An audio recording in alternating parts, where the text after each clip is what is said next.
Good morning, Brew Daily Show. I'm Neal Freyman. And I'm Toby Howell. Today, Toyotathon is on hold after President Trump announced 25% tariffs on foreign cars. Then Dollar Tree is offloading Family Dollar for $1 billion. It's Thursday, March 27th. Let's ride.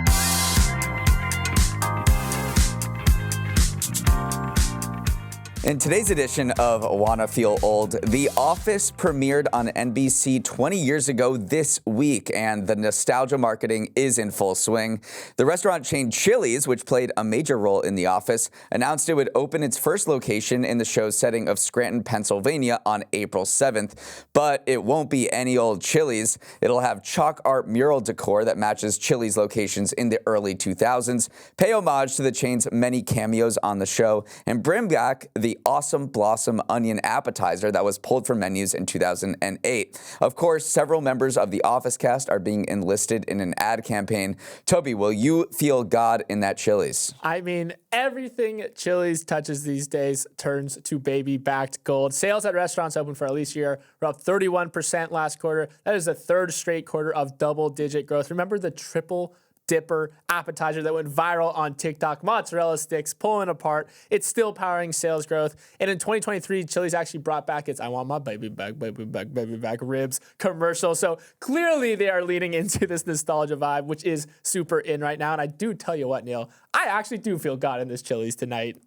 Now a word from our sponsor, Sophos. Businesses are usually told to pick one, strong cybersecurity or simple cybersecurity. But why choose? It's a catch-22. You either get expensive tech no one can manage or something easy that doesn't really protect you. Sophos ends that. No trade-offs, just real security that works. It is a perfect symphony of security, enterprise-grade tech, harmonizing with built-in AI that learns from every threat, with a 500-person team watching your back 24/7, acting as conductors. I'm actually going to push back on that last part of the metaphor, Neal. I think the conductor of this security symphony is actually Sophos Central. It's a place where you can manage all of your alerts, settings, and tools, over 300 of them, while staying connected and in sync. One platform, one dashboard. With Sophos, it is easy to make beautiful music without hiring a full IT department. Sophos.com. Elite defense, expert offense, working in beautiful harmony. That's SOPHOS.com. Hope you're either making plans to move to a walkable city or are ready to learn how to fix a transmission, because it's not going to be cheap to buy a new car in the coming months. Yesterday, President Trump announced that he's slapping a 25% tariff on all imported cars and auto parts, betting that Americans are willing to stomach higher sticker prices today for the promise of the domestic auto market roaring back to life tomorrow. Speaking from the Oval Office yesterday, Trump said the move is meant to supercharge U.S. auto manufacturing and deliver, quote, tremendous growth and revenue for the U.S. The pitch is simple. If you build in the U.S., you dodge the tariffs. Import, you gotta pay up. Here is where we'll add the necessary disclaimer that, yes, he could change his mind and roll these back, but Trump did make it clear yesterday that these tariffs are, quote, permanent no matter what. Still, if you're finding it hard to take him at his word, that's understandable. The big three automakers in the U.S., GM, Ford, and Stellantis, were previously granted a 1-month exemption for vehicles that comply with the USMCA trade deal, a grace period that has now expired. The move will hit a big chunk of the U.S. auto market. About 45% of all light vehicles sold here are imports, including 3.6 million built in Mexico and Canada, and another 3.7 million shipped in from Japan, Korea, and the EU. As to be expected, auto stocks slipped about 5% in after-hours trading as Wall Street digested the reality of more expensive cars and potentially disrupted supply chains. Neal, these are set to go into effect next week on April 3rd. Should we all buy a bike? I mean, I'm always advocating for more biking. Analysts at Wedbush Securities called this a hurricane-like headwind that is about to rock the global auto sector, sending the average car price in the United States up between $5,000 and $10,000. Nearly half of all new passenger vehicles sold in the U.S. were assembled outside the U.S., and then vehicles assembled in the U.S. contain nearly 60% of foreign-sourced parts. So when you're talking about all those parts crossing borders from Mexican factories to American factories and back to Canada before they're finally at your dealer's lot every single time that crosses the border, that is going to get get hit with a 25% tariffs. Auto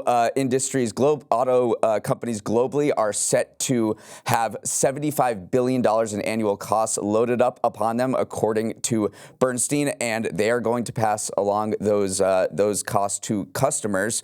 Trump and the Trump administration kind of acknowledges that there might be short-term disruption for their long-term goal of bringing, supercharging the domestic auto manufacturing industry. But that's just not how this global auto supply chain has worked over the past few decades under free trade agreements, where you have factories spread out across the world, across North America, especially without any tariffs. Right. You're correct in the fact that the auto industry is global, and it's almost been designed like that. Certain countries specialize in different parts for different types of cars, and it has been built on this assumption that there would be little to no tariffs. So that is why we say this is a big supply chain disruption coming, because it just undermines what has been, the global norm over the last few decades. Which companies are going to be the most affected like this? You look at companies like Volvo, Mazda, Volkswagen. These have the lowest percentage of parts assembled in the U.S. And then you look at companies like Rivian, Tesla, Ford. Those are at the top end of domestic manufacturers who source and build most of their cars inside the United States. So you'll kind of see these auto company stocks even out over the coming days, and as the market digests which companies are better prepared to withstand this tariff wrench that's been thrown into their supply chains. These tariffs did have some supporters, and one powerful group that said they endorse these tariffs is the United Auto Workers Union. Sean Fain, who's the head of that union, said the tariffs would end the free trade disaster that has devastated working class communities for decades. It ends the race to the bottom in the auto industry, fixes broken trade deals. So labor unions in the United States who represent auto workers applauded this. Meanwhile, on the other side of the border, Canadian Chamber of Commerce and other Canadian politicians were absolutely irate, as they have been over tariffs for months. Doug Ford, the premier of Ontario, is the bastion of the Canadian auto industry, employs a million people, said he wants to inflict as much pain as possible on Americans while protecting Canadian jobs. So we're starting to see a trade war play out where the United States slaps tariffs on other countries and then they retaliate on the United States. And then finally, just to zoom out, we've said, look at that April 2nd date. That's the day the administration says they will unveil these reciprocal tariffs on a much wider range of imports. Those April 2nd tariffs, though, have been kind of being soft launched as not being as bad as most expect. Yesterday, Trump said the announcement would be, quote, conservative. So it seems like the White House is kind of trying to downplay what might happen on that early April date. Sometimes $1 plus $1 doesn't equal $2. Sometimes it equals negative $8 billion, actually, which is a result of the ill-fated tie-up of Dollar Tree and Family Dollar that is now officially coming to an end. Dollar Tree is closing the chapter on its acquisition of its once rival chain, offloading the brand for $1 billion to a pair of private equity firms. Dollar Tree originally bought Family Dollar for $9 billion, looking to add scale in order to take on bigger rivals, but also to keep it out of the hands of another rival chain, Dollar General, a decade ago. The plan seemed sound enough at the time, especially since dollar stores were all the rage coming out of the financial crisis in 2008, as Americans were looking to pinch their pennies. Plus, Dollar Tree mainly targets suburban middle-income shoppers, while Family Dollar is more entrenched in urban communities, so the synergies were supposed to synergize. But messy stores, rising prices, and overexpansion ended up hampering the acquisition, leaving Family Dollar vulnerable to competition from mega chains like Walmart and Amazon. Neal, I tell you one thing. If I had $1 for how many times I just said dollar in that intro, I could buy Family Dollar myself. You could. I mean, this sale price is much lower than what it was bought for 10 years ago. Family Dollar is just kind of a disaster of a business. It recorded an operating loss of $1.8 billion in the latest fiscal year, closed 1,000 of its locations last year. It also got this record fine from the DOJ for $42 million for violating safety standards after it was found to have sold items that were stocked in a rat-infested warehouse. So absolutely nothing went right for Family Dollar after Dollar Tree bought it in 2015. And, we've all felt this feeling of a weight being lifted off of our shoulders, where we had a tough conversation, and now we don't have to do it anymore. And selling Family Dollar by Dollar Tree is exactly what that is. And I thought you were going to say we all felt the feeling of walking into a dollar store and realizing that, wait a second, nothing really costs $1 anymore. I mean, their prices range all the way up to products that are $10. Dollar Tree is actually looking to boost its business by closing some underperforming stores, getting rid of Family Dollar, but also leaning into more pricey items that cost in that $7 range. So it's just a different, industry or a different playing field that these companies are operating in right now, because there is kind of this existential threat facing this entire dollar store industry. It's been under pressure from inflation over the last few years. Low income shoppers have also felt a lot of pressure to just afford basic necessities, and increasingly they're opting for bigger chains like Walmart. So as low-income Americans' fortunes have kind of grown worse over the last couple of months and years, more shoppers are kind of opting to skip even on those basic necessities, which obviously proves to be not great for the business for these dollar stores. When you hit the bars with your banker friends this weekend, they are buying the first round and probably the second. Average Wall Street bonuses surged 34% to a record $47.5 billion, according to the New York State Comptroller. It's the first significant increase in bonuses since the COVID pandemic and reflects the 90% jump in Wall Street profits last year. A bigger pie means bigger slices for each worker. The average annual bonus per Wall Street employee jumped by about a third to nearly $245,000, about 3 times the median annual income in the United States. This is all great news for bankers, of course, but it's also great news for finance-obsessed New York City, where 1 in 11 workers are tied directly or indirectly to the securities industry. Wall Street workers have to pay taxes on those bonuses, and they'll send $600 million more in state income tax revenue and $275 million more for the city compared to 2023. Those numbers are closely watched by the state's money counters because New York receives 19% of its taxes from Wall Street alone. Whether the good times will last is unclear. The New York Comptroller warned that, quote, increasing uncertainty in the economy amid significant federal policy changes may dampen the outlook for parts of the securities industry in 2025. So maybe you grab the third round. I do want to dig into how the comptroller calculates these bonuses because it's pretty interesting. Basically, they only are reflecting cash bonuses from 2024 and deferred bonuses from previous years that have been cashed in. So technically, the comptroller's 2024 figures are actually representative of previous year's bonuses because they probably understate the total because most bonuses as you move up the food chain in Wall Street are not paid in cash, but they're actually paid in deferred stock. A managing director, for instance, might get 50% of its bonus in deferred stock. So by only measuring cash, you're actually undercounting a lot of what these bonuses are actually on coming in at. But on the other hand, they might overstate the total as well because, as you said, bank stocks had this huge run up in 2024. So maybe a lot of these directors are looking at their deferred stock bonuses and going, this is the time to cash in. I mean, JP Morgan had an incredible year last year. They were up over Goldman Sachs is up over 50%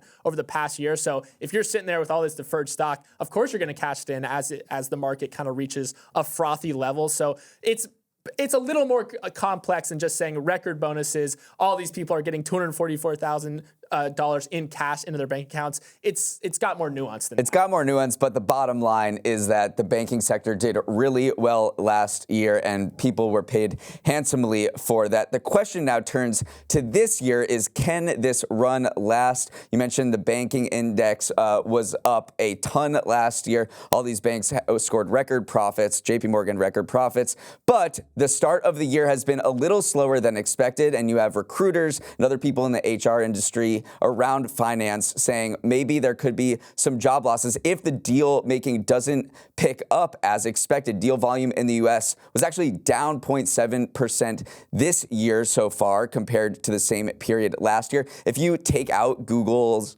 acquisition of Wiz, which is $32 billion, the deal volume is actually down 9% from the previous year. So investment bankers are hoping that the deal activity starts to pick up as expected this year because that will lead to, even more bigger bonuses next year. Up next, we got more numbers courtesy of Neal coming your way. Welcome to Neal's Numbers, the segment where I share 3 stats from the week's news that will shock you more than the 2 brothers on White Lotus. For my first number, if it feels like everyone you know is talking about the government's Signal group chat, they are. The Atlantic's story describing how its editor was mistakenly included in a group chat where officials planned an attack in Yemen has easily become the top news story of the year globally, according to Axios. The article, headlined, "The Trump Administration Accidentally Texted Me Its War Plans," has the most social media engagement of any English language article of 2025 since it was released on Monday, likely due to its shock factor, implications for national security, and extreme memeability. It's great news for The Atlantic, the 167-year-old magazine that's had trouble evolving its business model as the news industry went from print to digital. Well, having an article go nuclear is one way to make money. A spokesperson for The Atlantic told Axios this story was one of the top subscription-driving stories for the magazine of all time. New subscribers probably kept rolling in yesterday because The Atlantic published a new article with more messages from the group chat after Trump administration officials claimed the text contained no classified information. Obviously, this story was a bombshell, but it is just a continuation of a pretty big transformation the Atlantic has undergone over the last few years. Coming out of the pandemic, traffic started taking a nosedive as people just ventured out into the real world. Laureen Powell-Jobs, who is the Atlantic's owner, was ordering company leadership to basically figure it out, dig the company out of a hole. And part of that turnaround strategy was raising subscription prices by 50%, making it harder for readers to, read stories without paying, which sounds counterintuitive. But they also made this switch from day-to-day news coverage to diving much deeper into stories. Couldn't be us. We are day-to-day for life. But they were kind of leaning into these more deeply reported stories. So they saw the revenue grow 10% in 2023, reached $100 million. They also signed this really great distribution deal with Apple News Plus. So all of a sudden, all these factors came together. And obviously, this story and the headline was a huge part of it, but they kind of set themselves up for success with the groundwork they laid over the previous months. For my next number, a Netflix series has broken a major television industry barrier, becoming the first streaming show to top the UK's most watched TV charts. If you guessed the show is Adolescence, bingo, that's the one. This 4-part series, launched 2 weeks ago, has taken the UK and the world by storm over its unsparing portrayal of a 13-year-old boy suspected of killing a female classmate and the role smartphones may have played in radicalizing the boy.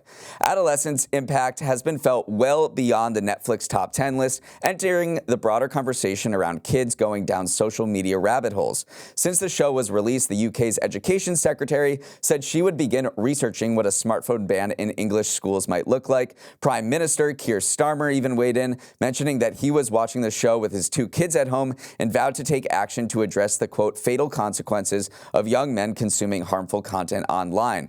Toby, the co-creator of Adolescence, Jack Thorne, has made a couple of shows now hoping to stir political debate. He's found that and major commercial success with this one. Yeah, this is absolutely a show that is meeting the moment where it's at right now. I mean, look at all the laws that are on the books right now in relation to children in social media. Last year, Australia banned children under 16 from social media. Denmark is also looking to ban smartphones in schools. France has already implemented a similar law in their country. So this is clearly kind of the topic du jour of the moment when it comes to, kids and smartphones. And I will say, too, Britain in general tends to love taking their, how to think from TV shows, because remember in 2024 there was this show called Mr. Bates versus the Post Office, which left a lot of real postal workers very angry who were wrongly convicted of theft, and that actually led to a law to exonerate them. So we are seeing this pipeline of television show comes out, people in the UK react, and then something happens in real world, and it looks like we're seeing that pattern repeated with Adolescence. My final number is a jarring indication of just how professionalized college sports has become.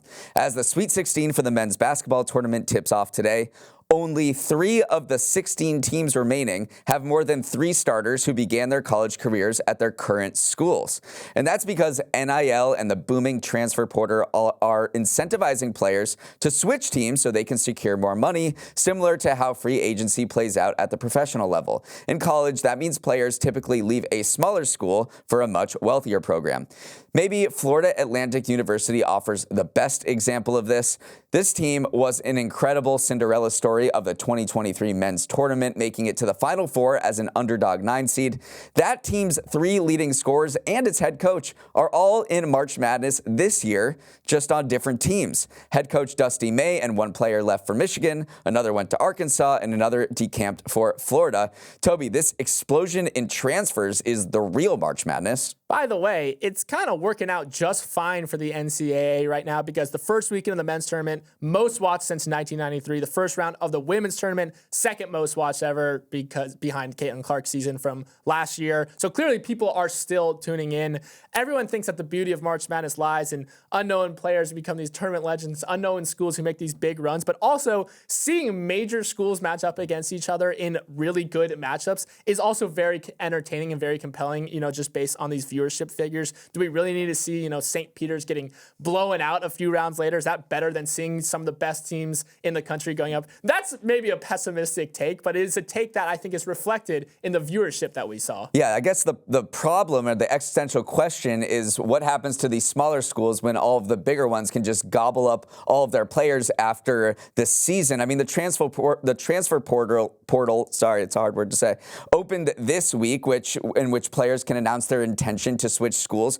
Already, in just a few days, 1,300 men's college basketball players have signaled interest to change teams. So next season, we're going to see all these players who are on all these teams switch, and they'll probably go to the wealthier schools that can pay them NIL deals, and it'll lead to a situation right now in the men's tournament where the Sweet 16 comprises of only 4 conferences, which is the first time that has ever happened. I don't blame the players either. I mean, a lot of them are not going to make it to the NBA, so get the NIL deal, start your career with some money. Like, there's a lot of coaches are saying this. Like, we understand why you are making these jumps, but you're also not seeing a lot of major conference schools dropping down players anymore. They're more willing to ride the bench at a high major because they're getting an NIL deal rather than go in search of more playing time. So the whole landscape is shifted. I think this tournament was finally a culmination of a lot of factors that have been kind of brewing over the last few years. Well, you finally made it to the best time of year if you are specifically Neal Andrew Freyman, opening day for the MLB.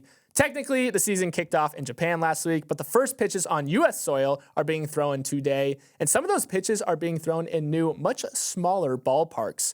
2 teams, the A's and the Rays, are caught in MLB purgatory, forced to spend the 2025 season in minor league facilities as they wait for major resolutions on a pair of real estate issues. For the Athletics, their temporary homelessness comes after trying for 20 years to build a new stadium in the Bay Area. They couldn't get it done, and now they're shacking up in Sacramento's AAA stadium for the foreseeable future as they wait for their new digs to be constructed in Las Vegas by 2028.